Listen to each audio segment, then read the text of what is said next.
Hi, my name is Lauren, and in this video, we'll be learning how to format a script and what is on a professional script. There are specific things that need to be done in order for a script to be a professional script. Now, before we begin the formatting of a professional script, you have to make sure you have a good handle on grammar. No one's going to take you and your script seriously if you can't differentiate between your and your.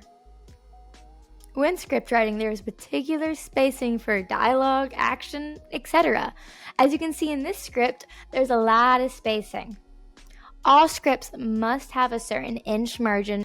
For the left side, there must be a 1.5 inch margin. For the top, bottom, and right side, there is a 1 inch margin.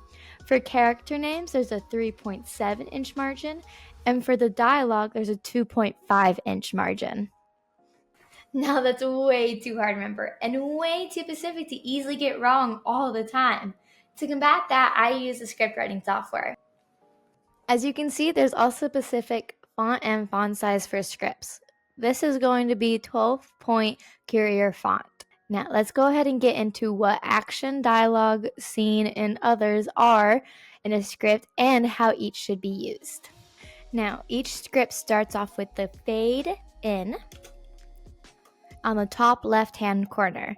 Now make sure this is capitalized, as it is a transition and all transitions should be capitalized. After this fade in, we're going to go ahead and start off with our scene heading. Now the scene heading tells the reader where the scene is taking place. I'm going to go ahead and make a script about a husband coming home to his family.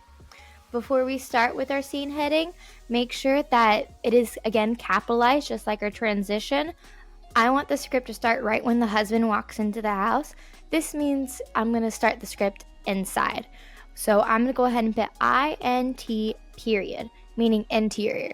If I wanted the script to start outside, I would go ahead and put EXT period, meaning exterior.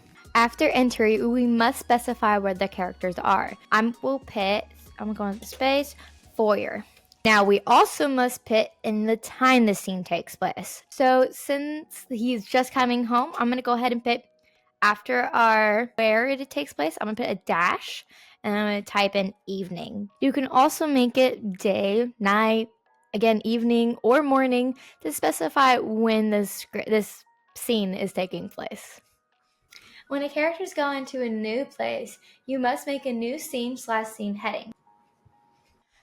After the scene heading, we'll want to start off with action. Do not start off with dialogue. That's why we have action, to describe the space, who the characters are, what they look like, and what is happening in the scene. During action, I'll start off with what the scene looks like.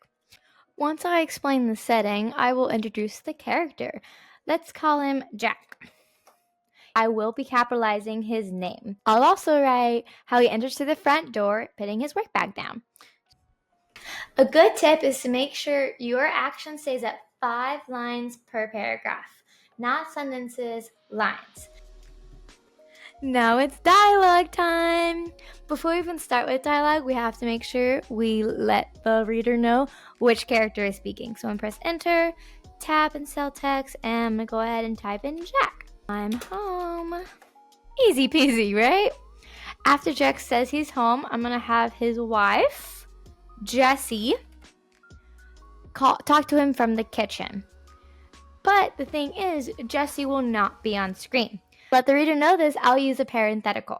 I'm going to go ahead and press enter, and instead of having dialogue, we're going to go ahead and put in that parenthetical. Now for parentheticals, they always already have the parentheses set, so I don't have to put in the parentheses. I'm going to go ahead and say OS for off screen. Now the reader knows that Jessie, while saying a line, is not on the screen. Also use a parenthetical to explain how a line should be delivered. If I go back to Jack's line, you can use a parenthetical to let the reader know that he's yelling his line out. Now, you don't need a parenthetical for every line of dialogue. That's just too much. Pick and choose carefully. The last thing for our script is our fade out. We're going to put it at the bottom right-hand corner. We can also use a transition button in cell text. Type in fade out with our capitalization. This should only be used at the end of your script. If you were going to continue your script, you could use a cut to, and then go to your next scene heading. And that's it. That's how to make a professional script. I hope this helped for your future writing. See ya!